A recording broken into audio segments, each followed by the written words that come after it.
So hello my dear students. तो आज की वीडियो में हम क्वेश्चन नंबर 3 से करने वाले हैं एक्सरसाइज 3.4 का। देखो थर्ड क्वेश्चन है, एक्सप्लेन करना है how a square is a quadrilateral, a parallelogram, a rhombus and a rectangle. कैसे ये चारों चीजें डिफाइन करोगे कि स्क्वायर ये चारों चीजें होती है। फर्स्ट ऑफ ऑल क्वाड्रिलेटरल, कैसे आप स्क्वायर को बताओगे कि ये क्वाड्रिलेटरल है। सो देखो क्वाड्रिलेटरल का कहने का मतलब है कि अनइक्वल, अगर मतलब चार साइड हैं तो वो क्वाड्रिलेटरल की कंडीशंस में आएगा। सो हम इस तरीके से कह सकते हैं कि स्क्वायर में भी चार साइड होती है, इसलिए हम इसको क्वाड्रिलेटरल बोलते हैं। अब क्वाड्रिलेटरल की कंडीशन में ऐसा नहीं कि उसमें चारों साइड सेम होनी चाहिए। क्वाड्रिलेटरल सिर्फ उसको बोला जाता है जिसकी चार साइड होती हैं, ठीक है, चार एंगल चार साइड, उसको हम क्वाड्रिलेटरल की कंडीशन में रखते हैं। तो स्क्वायर इसलिए वो क्वाड्रिलेटरल हो जाएगा। पैरेललोग्राम इसलिए होगा क्योंकि इसमें दोनों पेयर्स होते हैं ऑपोजिट साइड्स के, वो इक्वल होते हैं। एंड पैरेललोग्राम की कंडीशन यही होती है कि दोनों ऑपोजिट साइड जो है वो इक्वल होने चाहिए। सो स्क्वायर इसलिए पैरेललोग्राम है। Again square is a parallelogram as it contains both pairs of opposite sides equal. Third है रोम्बस। रोम्बस क्यों होता है? क्योंकि देखो स्क्वायर एक रोम्बस है ही है, क्योंकि जो इसके चारों साइड्स होती हैं वो इक्वल होती हैं और रोम्बस में भी इक्वल होती हैं। That's why square is a rhombus. Rectangle क्यों होता है? अगेन रेक्टेंगल इसलिए स्क्वायर को इसलिए रेक्टेंगल हम कंसीडर करते हैं क्योंकि जो इसके एडसेंट साइड होती हैं वो राइट एंगल, एडसेंट एंगल जो होते हैं वो right angle opposite sides equal होती हैं।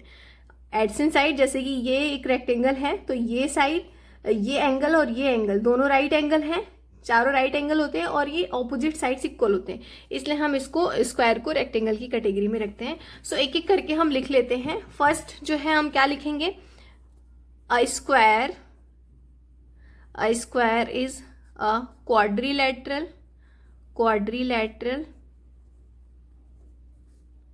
if it has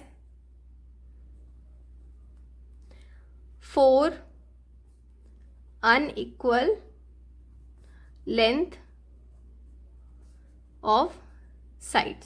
सो ये फर्स्ट का आंसर हो गया। सेकेंड कि पैरेललोग्राम क्यों है, तो a square is a parallelogram as it contains both pair of opposite sides equal। Right. Third इसलिए होगा क्योंकि square is already, first of all already a rhombus. क्यों? क्योंकि as it has four equal side and diagonal जो होते हैं उसके bisect करते हैं। डायगनल जो होते हैं bisect each other, bisect at 90 degree to each other, ठीक है, इसलिए हम रोम्बस को, स्क्वायर को रोम्बस कहते हैं। 4 नंबर इसलिए हो जाएगा क्योंकि यहां पे लिखो अ square is a parallelogram since having each adjacent right angle and opposite sides are equal। एक चीज और, ये फोर्थ रेक्टेंगल है ना, तो स्क्वायर इज अ रेक्टेंगल लिखो, ठीक है। सो आई होप आपको ये क्लियर हो गया होगा। क्वेश्चन नंबर 4 है, name the quadrilaterals whose diagonals bisect each other are perpendicular bisector of each other are equal. So देखो जिसके डायगोनल्स बाइसेक्ट करते हैं एक दूसरे को वो तो रोम्बस, पैरेललोग्राम, रेक्टेंगल या फिर स्क्वायर हो जाएगा। अब एक दूसरे का परपेंडिकुलर बाइसेक्टर होगा तो इसमें रोम्बस और स्क्वायर हो जाएगा। थर्ड वाले में इक्वल होना तो स्क्वायर एंड रेक्टेंगल हो जाएगा। तो इसको आप अपने से लिख लो, जो मैंने बताया एक बार फिर से सुन लो। इसमें पूछा है यहाँ पे बाइसेक्ट करेंगे एक दूसरे को तो उसमें rhombus, parallelogram, rectangle and square. इसमें परपेंडिकुलर बाइसेक्टर तो रोम्बस या फिर स्क्वायर, इक्वल होते हैं डायगोनल्स तो square and rectangle. Question number 5 है explain Y a rectangle is a convex quadrilateral. तो कॉन्वेक्स क्वाड्रिलेटरल वो होता है जिनके डायगोनल्स अंदर की तरफ लाई करते हैं।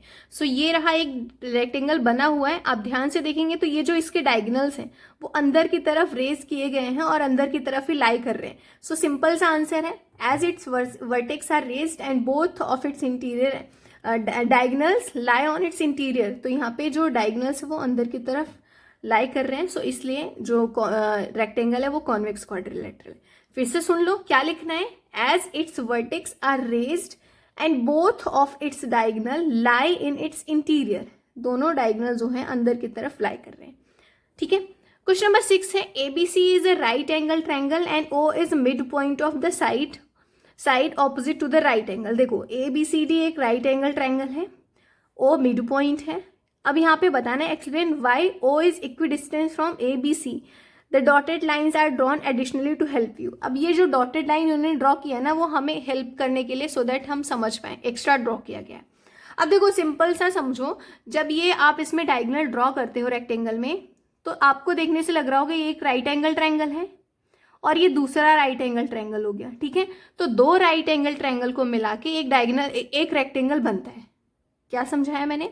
दो राइट एंगल ट्रायंगल को बना के एक रेक्टेंगल बनता है और ये जो इसका मिड पॉइंट है, डायगोनल्स जो है इसके बाइसेक्ट कर रहे हैं एक दूसरे को मिड पॉइंट पे।